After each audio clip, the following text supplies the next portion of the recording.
ಆಗಿ 2024-29 ಅವಧಿಗೆ ಅವಿರೋಧವಾಗಿ ಕಟ್ಟಾಯ ಶಿವಕುಮಾರ್ ಅವರನ್ನು ಆಯ್ಕೆ ಮಾಡಲಾಯಿತು.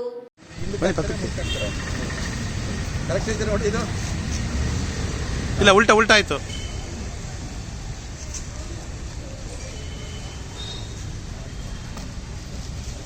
ಈ ವೇಳೆ ಮಾಧ್ಯಮದೊಂದಿಗೆ ಮಾತನಾಡಿದ ಕಟ್ಟಾಯ ಶಿವಕುಮಾರ್ ಅವರು ಮತ್ತೊಮ್ಮೆ ಅಖಿಲ ಭಾರತ ವೀರಶೈವ ಮಹಾಸಭಾಕ್ಕೆ ತಾಲೂಕು ಅಧ್ಯಕ್ಷರಾಗಿ ನನ್ನನ್ನು ಆಯ್ಕೆ ಮಾಡಲು ಸಹಕರಿಸಿದ ಮಾಜಿ ಶಾಸಕರಾದ ಬಿಆರ್ ಗುರುದೇವ್, ಮಾಜಿ ಶಾಸಕರಾದ ಕೆಎಸ್ ಲಿಂಗೇಶ್, ರಾಜ್ಯ ಕೆಎಸ್ಆರ್ಟಿಸಿ ಮಾಜಿ ಉಪಾಧ್ಯಕ್ಷರಾದ ಸಿಗೆ ಈಶ್ವರಪ್ಪ, ಹಾಸನ ಜಿಲ್ಲಾ ಬಿಜೆಪಿ ಅಧ್ಯಕ್ಷರಾದ ಸಿದ್ದೇಶ್ ನಾಗೇಂದ್ರ, ಅಖಿಲ ಭಾರತ ವೀರಶೈವ ಮಹಾಸಭಾದ ಯುವ ಘಟಕದ ಮಾಜಿ ಅಧ್ಯಕ್ಷರಾದ ಸಂಗಮ್, ರಾಜ್ಯ ಅಖಿಲ ಭಾರತ ವೀರಶೈವ ಮಹಾಸಭಾದ ರಾಜ್ಯ ನಿರ್ದೇಶಕರಾದ ಬಿಎಸ್ ಗುರುನಾಥ್ ಹಾಗೂ ವೀರಶೈವ ಲಿಂಗಾಯತ ಸಮಾಜದ ಮುಖಂಡರು ಹಾಗೂ ಹಿರಿಯರಿಗೆ ಹಾಗೂ ಪ್ರತ್ಯಕ್ಷವಾಗಿ ಹಾಗೂ ಪರೋಕ್ಷವಾಗಿ ಸಹಕರಿಸಿದವರಿಗೆ ಅಭಿನಂದನೆಗಳು. ನೂತನವಾಗಿ ಅವಿರೋಧವಾಗಿ ಆಯ್ಕೆಯಾಗಿರುವ ತಾಲೂಕು ಘಟಕದ ನಿರ್ದೇಶಕರುಗಳಿಗೆ ಅಭಿನಂದನೆಗಳನ್ನು ಹೇಳಿದರು.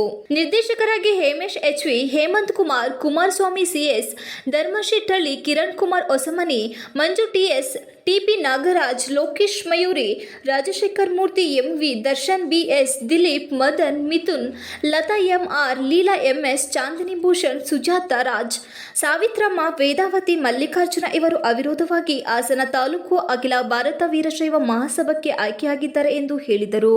ಮುಖಂಡರುಗಳು ಮತ್ತು ನಮ್ಮ ಅಖಿಲ ಭಾರತ ವೀರಶೈವ ಸಮಾಜದ ಮತದಾರರ ಬಂಧುಗಳು ಎಲ್ಲರಿಗೂ ಸಹ ಈ ಸಂದರ್ಭದಲ್ಲಿ ಒಂದು ಧನ್ಯವಾದಗಳನ್ನ ತಿಳಿಸ್ತೇನೆ. ಅದೇ ರೀತಿ ತಾಲೂಕು 20 ಜನ ಡೈರೆಕ್ಟರ್ಗಳಲ್ಲಿ 7 ಜನ ಮಹಿಳೆಯರಲ್ಲಿ 6 ಜನ ಅವಿರೋಧವಾಗಿ ಆಯ್ಕೆಯಾಗಿದ್ದಾರೆ. ಇನ್ನು 13 ಜನ ಪುರುಷರಲ್ಲಿ ಅವರು ಸಹ ಅವಿರೋಧವಾಗಿ ತಾಲೂಕು ಕಮಿಟಿಗೆ ಆಯ್ಕೆಯಾಗಿದ್ದಾರೆ. ಅವರೆಲ್ಲರನ್ನೂ ಅವಿರೋಧವಾಗಿ ಆಯ್ಕೆ ಮಾಡಿದಂಥ ನಮ್ಮ ಸಮಾಜದ ಮುಖಂಡರುಗಳಿಗೆ ಮತ್ತೊಮ್ಮೆ ಧನ್ಯವಾದಗಳನ್ನು ತಿಳಿಸ್ತೇನೆ. ಜಿಲ್ಲೆದು ನಿರ್ದೇಶಕರ ಸ್ಥಾನ 30 ಸ್ಥಾನಗಳಲ್ಲಿ 10 ಸ್ಥಾನ ಮಹಿಳೆಯರದು ಅವಿರೋಧವಾಗಿದೆ. ತಾಲೂಕಿನ ಜಿಲ್ಲೆಯ 20 ಪುರುಷರ ಸ್ಥಾನಗಳು ಅವಿರೋಧವಾಗಿ ಆಯ್ಕೆಯಾಗಿದೆ. ಜಿಲ್ಲಾ ಅಧ್ಯಕ್ಷರದು ಚುನಾವಣೆ ಅದು ಸಾಕಷ್ಟು ನಮ್ಮ ಹಿರಿಯರೆಲ್ಲ ಕುಳಿತು ನಾವೆಲ್ಲ ಚರ್ಚೆ ಮಾಡಿದೆವು. ಮಾಜಿ ಶಾಸಕರಾದಂಥ ಗುರುದೇವಣ್ಣವರು ಮತ್ತು ಲಿಂಗೇಶ್ ಅಣ್ಣವರು ಸಹ ಅಭ್ಯರ್ಥಿಯಾಗಿದ್ದರು. ಅವರು ಆ ಅಭ್ಯರ್ಥಿಯ ಪತ್ರವನ್ನು ವಾಪಸ್ ತಗೊಂಡಿದ್ದಾರೆ. ಈಗ 2 ಯುವಕರುಗಳು ಜಿಲ್ಲಾಧ್ಯಕ್ಷರಿಗೆ ನಿಂತಿದ್ದಾರೆ.